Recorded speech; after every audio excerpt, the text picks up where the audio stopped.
ما يلفظ من قول إلا لديه رقيب عتيد. Tidak ada suatu kata yang diucapkannya, melainkan ada di sisinya malaikat pengawas yang selalu siap mencatat.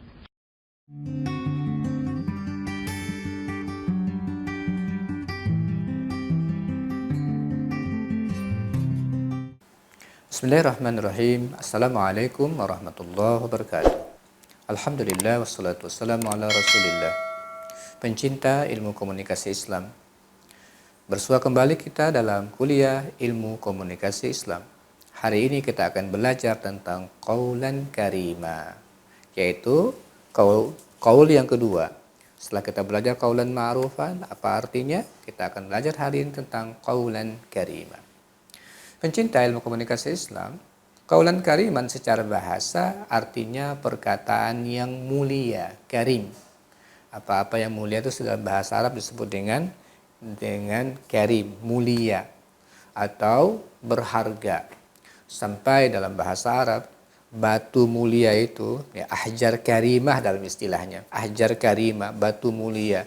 Kalau batu biasa nggak ada harganya, tapi kalau batu mulia mahal harganya. Jadi kata-kata juga disebut dengan qaulan kariman karena dia mulia dan dia memiliki harga, mahal harganya. Itu namanya qaulan kariman. Lawan dari mulia dan berharga adalah murahan atau tak punya harga, tak punya nilai. Itu dalam qaulan yang tidak ada harganya. Ungkapan ini satu kali disebutkan dalam Al-Quran, yaitu surah Al-Isra ayat 23. Allah Subhanahu wa taala berfirman, "Wa qadha rabbuka alla ta'budu illa iyyahu wa bil walidaini ihsana. Imma yablughanna 'indakal kibara ahaduhuma aw kilahuma fala taqul lahumā uff wa la tanharhumā wa qul lahumā qawlan karīmā." Dan Tuhanmu telah memerintahkan supaya kamu jangan menyembah selain Dia, dan hendaklah kamu berbuat baik pada ibu bapakmu dengan sebaik-baiknya. Jika salah seorang di antara keduanya atau kedua-duanya sampai berumur lanjut dalam pemeliharaanmu, maka sekali-kali janganlah kamu mengatakan kepada keduanya perkataan perkataan dan janganlah kamu membentak mereka dan ucapkanlah kepada mereka qaulan karima, perkataan yang mulia. Jadi mengucapkan kata dan kata-kata dan kata-kata bentakan, membentak itu lawan daripada qaulan kariman atau pernyataan yang murahan dan tak bernilai, bahkan itu akan menjadi laknat dalam kehidupan seorang anak. Pencinta ilmu komunikasi Islam, Ibnu Katsir mengatakan bahwa di antara wujud dari qaulan kariman adalah berkata lembut, beradab, santun dan menghormati. Itu kata Ibnu Katsir ketika menafsirkan makna qaulan kariman. Berkata lembut, beradab, santun dan menghormati. Intinya qaulan kariman adalah ungkapan yang indah dan penuh dengan adab, sehingga orang yang diajak bicara merasa bahagia, merasa dihormati, merasa dihargai, merasa dimuliakan. Nah, itu inti daripada qaulan karima.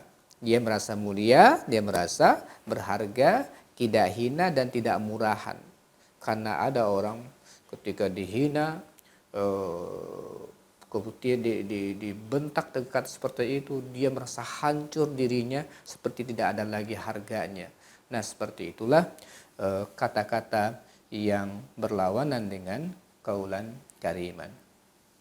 Imam Al-Alusi mengatakan bahwa qaulan kariman adalah perkataan yang indah dan tidak bengis, Beliau memberikan contoh bagaimana memanggil ibu dan bapak dengan panggilan yang baik, ya, yang paling mereka sukai, dan bagaimana memilih kata terindah untuk menjawab panggilan mereka. Jadi memanggil atau ketika kita menjawab panggilan mereka, kita menggunakan kata-kata yang terindah.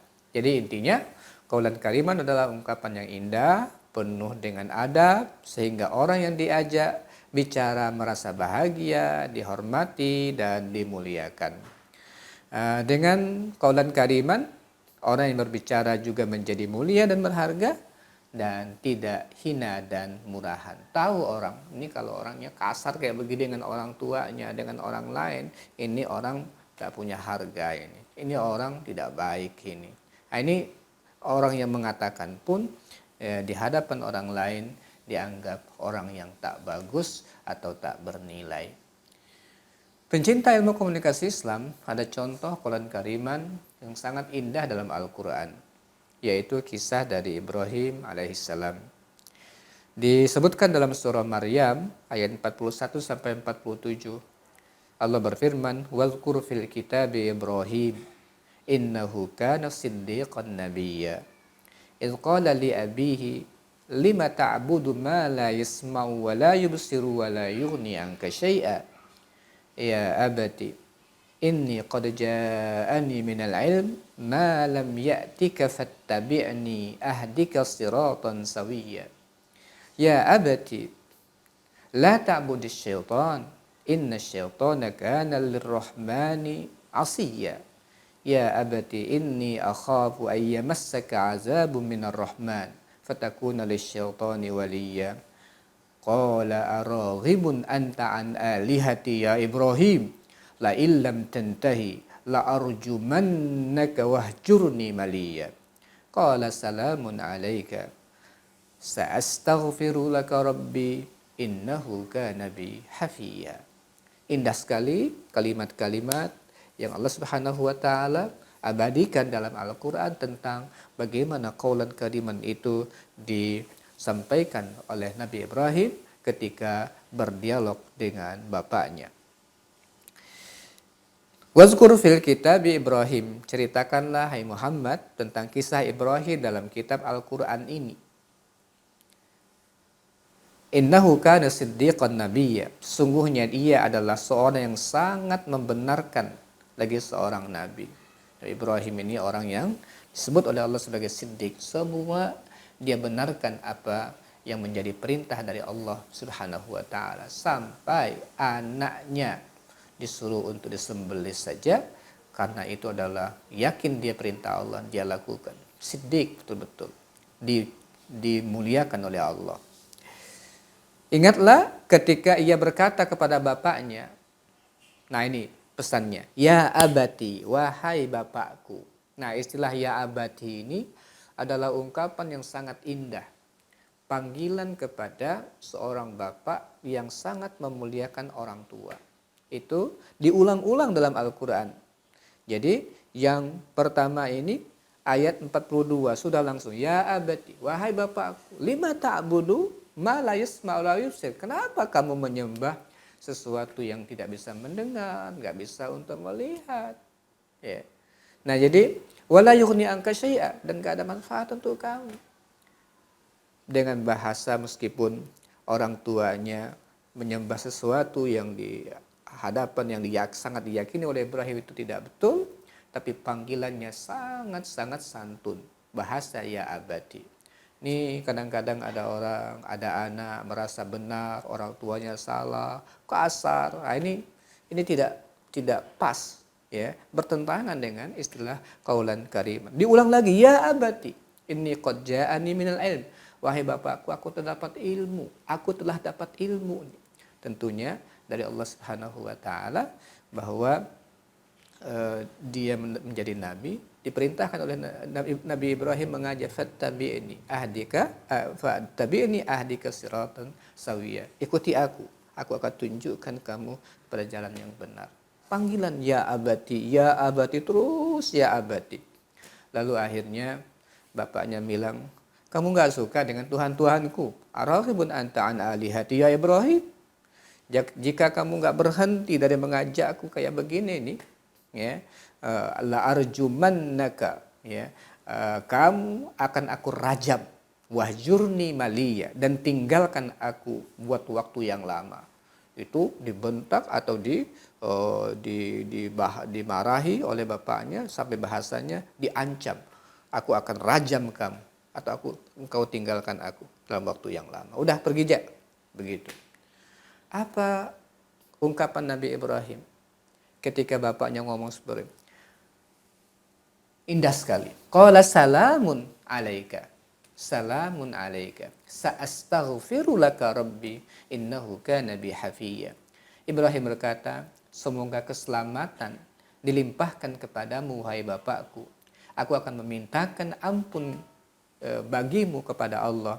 Sesungguhnya dia sangat baik kepadaku. Masya Allah. Indah sekali. Nah, ini bahasa-bahasa yang harus kita camkan di dalam kehidupan sehari-hari ketika kita ingin berbicara dengan orang-orang yang hendak kita muliakan, orang yang pantasnya kita muliakan, ungkapkanlah dengan bahasa-bahasa yang mulia yang membuat orang menjadi sangat enak untuk menerimanya. Pencinta ilmu komunikasi Islam, dalam sebuah hadis dari Sahal bin Sa'ad, beliau berkata, Rasulullah Shallallahu Alaihi Wasallam bersabda, Innallaha karimun yuhibbu al-karam wa ma'aliyal akhlaq wa yubghidu safsafaha. Sesungguhnya Allah Maha Mulia, senang kepada kemuliaan dan ketinggian akhlak, dan tidak suka hal yang ramah temeh, yang remeh temeh, yang rendahan. Allah nggak suka. Nah, jadi orang yang mampu untuk mengelola kata, membuat orang nyaman, merasa dihargai, merasa dimuliakan, itu sangat dicintai oleh Allah Subhanahu wa taala. Pencinta ilmu komunikasi Islam di masyarakat kita, panggilan-panggilan kemuliaan di masyarakat, di bahasa kami, bahasa daerah kami, kalau manggil abang atau adik itu ada bahasa-bahasanya, ada banglong, ada bangah gitu ya, anak yang tengah, ada yang seperti itu, ada istilah-istilahnya ya, ada bangde anak yang ketiga, ada bangci anak yang keempat dan sebagainya. Itu istilah-istilah untuk memuliakan, panggilan-panggilan kehormatan, tidak menyebut nama tapi menyebut anak keberapa dia dengan panggilan-panggilan yang beradab.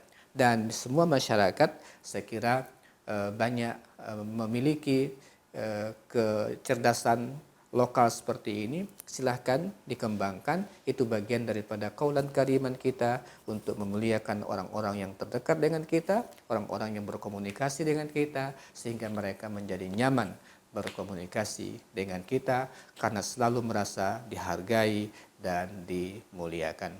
Demikian aku qouli hadza wa astaghfirullah li wa lakum. Assalamualaikum warahmatullahi wabarakatuh.